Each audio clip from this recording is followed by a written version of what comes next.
السلام علیکم۔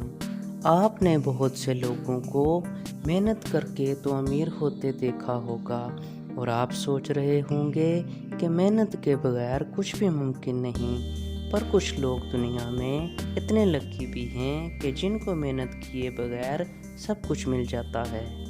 آج ہم اس ویڈیو میں آپ کو ان لوگوں کے بارے میں بتائیں گے، تو شروع کرتے ہیں اپنی ویڈیو کو۔ پرتگال میں ایک لوئس نام کا شخص رہتا تھا۔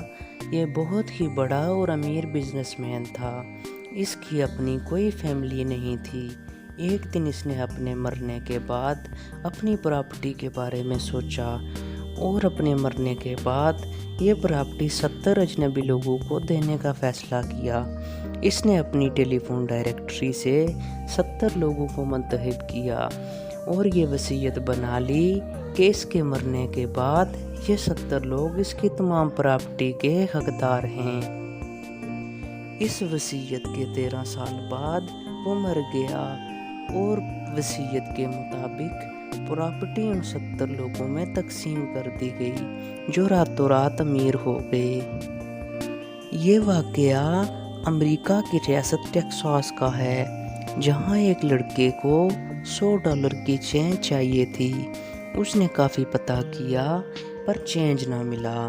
آخر تھک ہار کر اس نے فیصلہ کیا کہ ایک لاٹری ٹکٹ لے لیتا ہوں، جس کے بعد مجھے چینج بھی مل جائے گی، اور اگلے ہی دن اتفاق سے اس کی $10 ملین کی لاٹری نکل آئی۔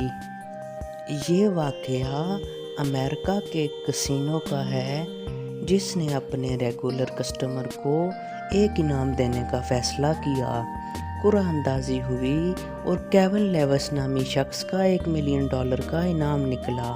وہ اپنا انعام لے ہی رہا تھا کہ تب ہی کسینو کی انتظامیہ کی جانچ پڑتال کے بعد پتہ لگا کہ ایک ڈرام کے 2 شخص ہیں، پر یہ جس کا انعام نکلا ہے یہ شخص کوئی اور کیون لیوس ہے۔ کسینو کی عزت کا سوال تھا، اس لیے اس نے دونوں کیون لیوس کو $1 ملین دے دیے۔ اس طرح اتفاق سے وہ دوسرا آدمی بھی امیر بن گیا۔ یہ واقعہ امریکہ کی ایک خاتون نینسی کا ہے۔ ایک بار ایک نیلامی گھر میں ایک مٹی کا بیگ تھا جس کی نیلامی $900 لگی۔ اس عورت نے وہ بیگ لے لیا اور اس کو ریسرچ کے لیے ناسا کو بھیجا کہ آخر یہ مٹی کیوں اتنی مہنگی ہے، جس کے بعد اسے پتہ لگا کہ یہ مٹی چاند سے لائی ہوئی ہے اور غلطی سے نیلام ہو گئی۔ ناسا نے اس کو واپس دینے سے انکار کر دیا۔ تب اس نے ناسا پر کیس کر دیا۔ بالآخر کیس میں اس کی جیت ہوئی اور ناسا کو اسے $5 لاکھ دینے پڑے۔ ویڈیو دیکھنے کے لیے تھینک یو۔ اگر ہماری ویڈیو اچھی لگی ہو تو چینل کو سبسکرائب کرنا نہ بھولیں۔